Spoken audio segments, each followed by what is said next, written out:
지금부터 2월 23일 새벽 예배를 하나님 앞에 드리시겠습니다. 어떤 미친 사람이란 제목으로 마가복음 5장 1에서 5절 말씀을 함께 나누겠습니다. 함께 읽겠습니다. 그들은 바다 건너편 거라사 사람들의 지역으로 갔다. 예수께서 배에서 내리시니 곧 악한 귀신 들린 사람 하나가 무덤 사이에서 나와서 예수와 만났다. 그는 무덤 사이에서 사는데 이제는 아무도 그를 쇠사슬로도 묶어둘 수 없었다. 여러 번 쇠고랑과 쇠사슬로 묶어두었으나 그는 쇠사슬도 끊고 쇠고랑도 부수었다. 아무도 그를 휘어잡을 수 없었다.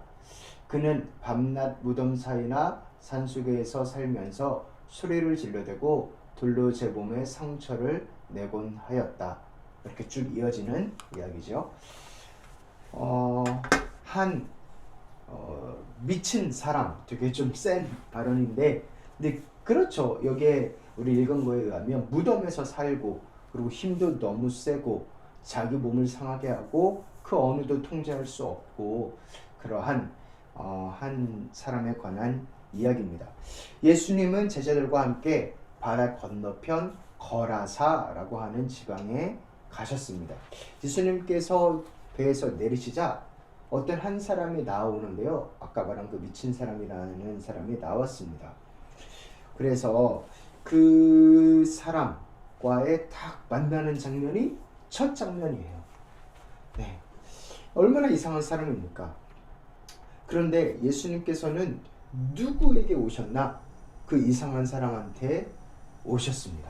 이게 중요한 내용이겠죠? 그런 것 같아요. 예수님께서는 죄인을 찾아오신 분이십니다. 예수님은 의인을 찾으러 오신 분이 아니고 죄인을 찾으러 오신 분이십니다. 나 같은 죄인, 그 어떠한 죄인일지라도, 그 어떠한 사람일지라도 예수님께서 사랑하지 않는 사람이 없고 예수님께서 고치지 못하실 사람이 없습니다. 할렐루야. 그래서 얼마나 좋은 소식이에요. 이 말 그대로 미친 사람을 찾아왔다라는 소식이. 그가 멀찍이서 예수님을 보고 달려와서 엎드리면서 경배하면서 말을 했습니다. 그러면서 고함치면서 따지기도 했습니다. 그 큰 소리로 외친 게 뭔가요? 큰 소리로 외쳤다. 더없이 높으신 하나님의 아들 예수님, 나와 무슨 상관이 있습니까? 하나님을 두고 애원합니다. 제발 나를 괴롭히지 마십시오. 그래서 나가 누군가? 여기서 나라고 이야기하는 존재는 귀신입니다. 귀신 들린 사람이니까 그 귀신이 이야기를 하는 겁니다. 왜냐하면 이 장면이 중요한데요. 예수님께서 이미 너 귀신아 이 사람에게서 나와라 말을 했거든요. 보통이면, 그죠? 보통이면 예수님께서 나와라 했으면은 바로 나오고 이야기가 끝났죠. 근데 나와라 했는데 대화를 하고 있어요.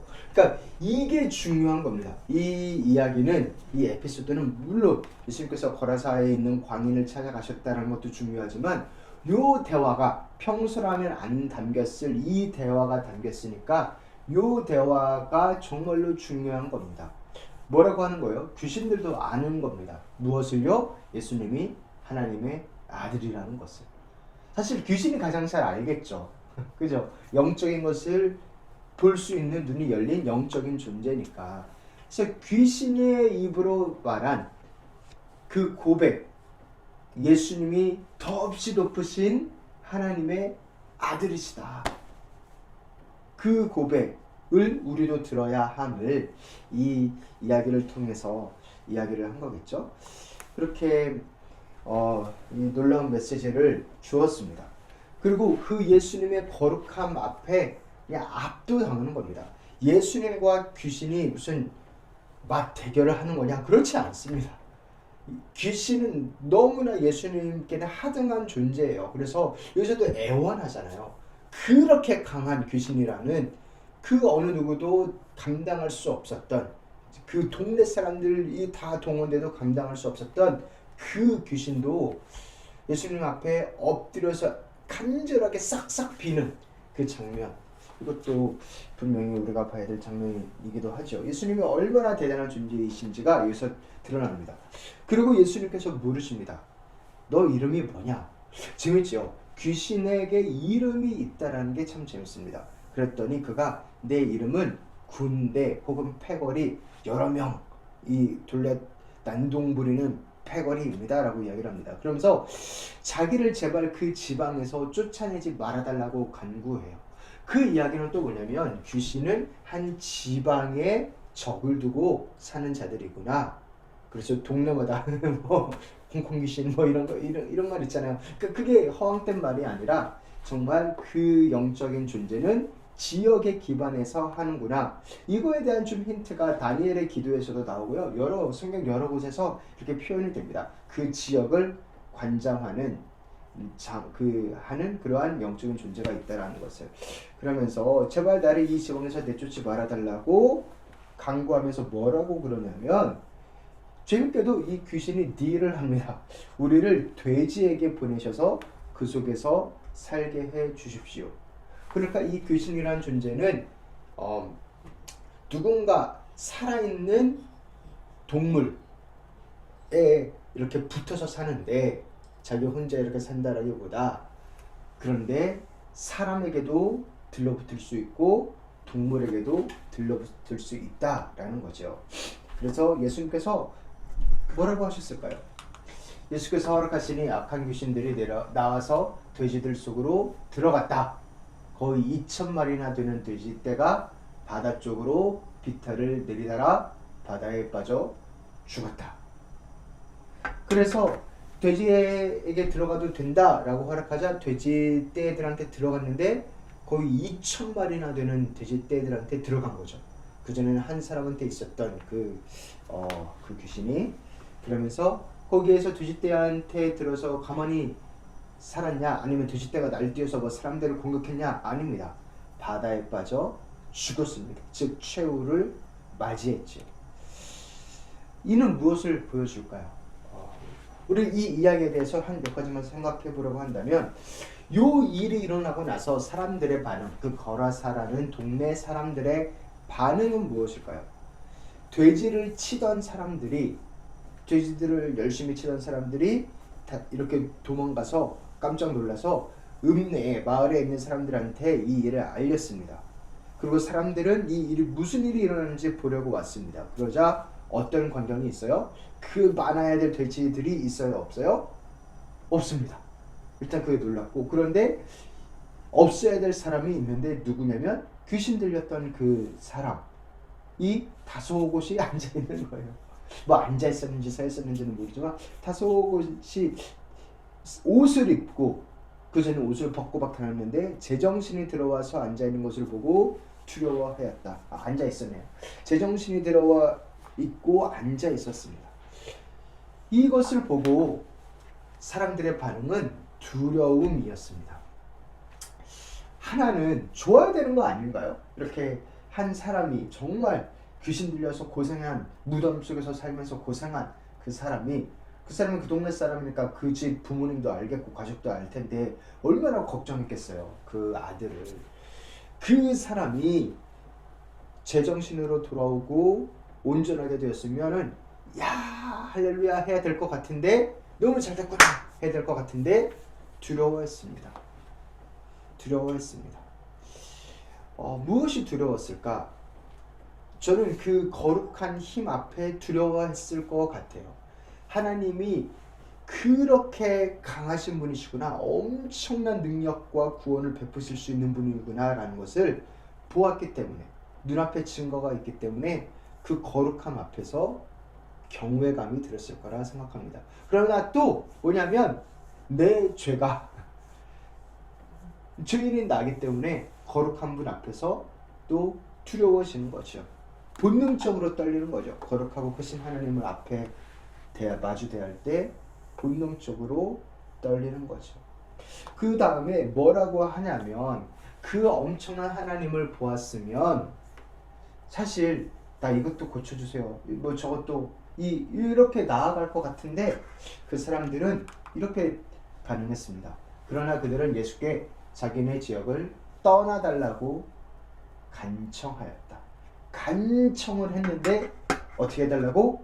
몇날 며칠 더 계셔달라고? 아닙니다. 떠나달라고.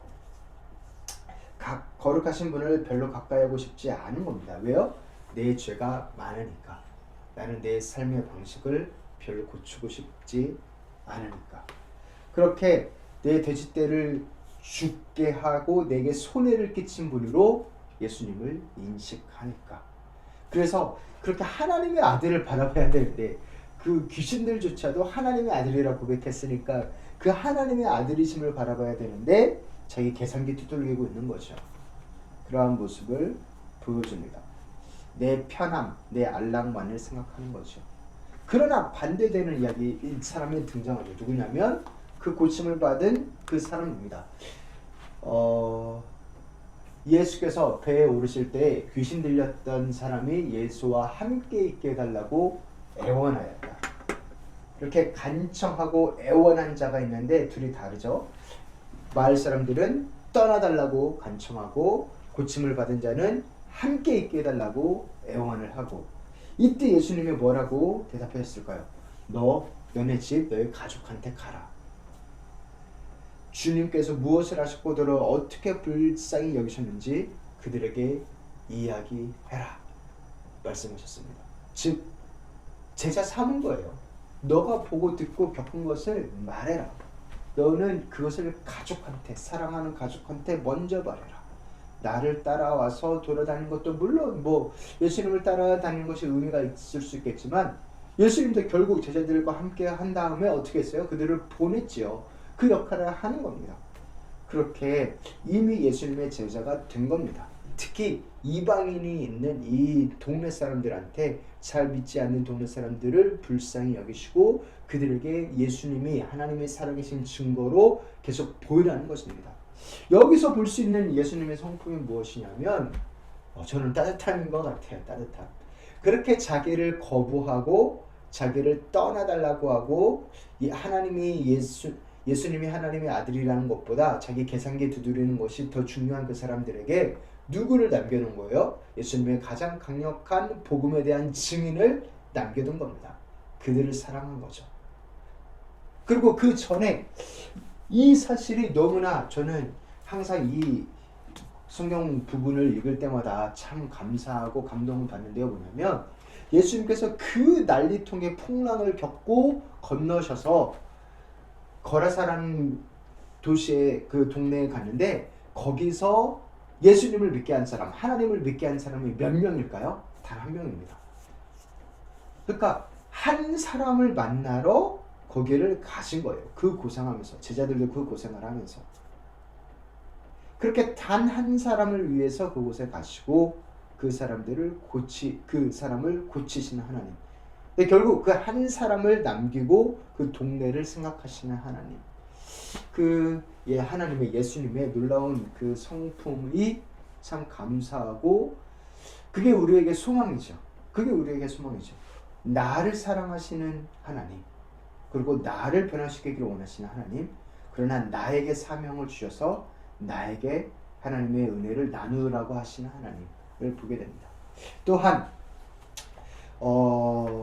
예수님의 그 성품에 또 보면요, 예수님이 이 한 사람, 거라산에 있는 귀신 들렸던 이 한 사람을 구원하기 위해서, 고치기 위해서 무엇과 바꿨어요? 돼지 2,000마리 떼와 바꿨습니다. The Great Exchange. 여기서도 그 모습을 보여주죠.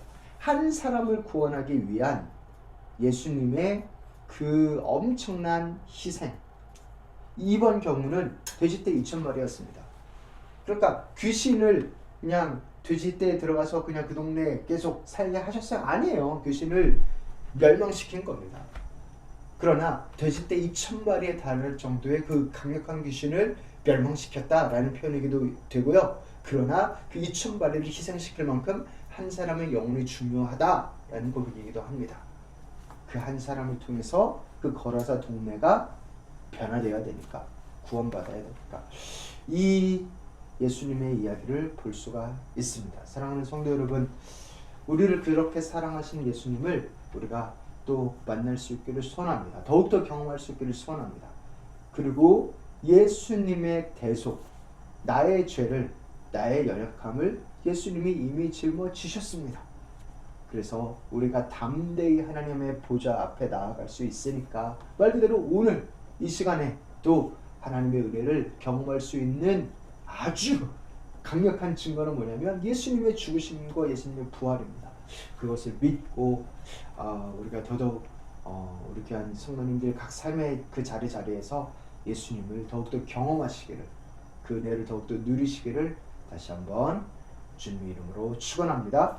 이제는 우리 주 예수 그리스도의 은혜와 하나님 아버지의 사랑과 성령님의 교통하심이 하나님을 믿고 하나님을 찬양하며 또 하나님의 은혜를 입어서 우리를 위하여 대속하신 그 은혜의 보좌 앞에서 그 예수님을 더더욱 경험하며 나아가는, 그렇게 간구하는 가운데 하나님의 구원을 경험하는 우리 사랑하는 성도님들 한 분 한 분 가운데 이제부터 영원토록 함께 있을지어다. 아멘.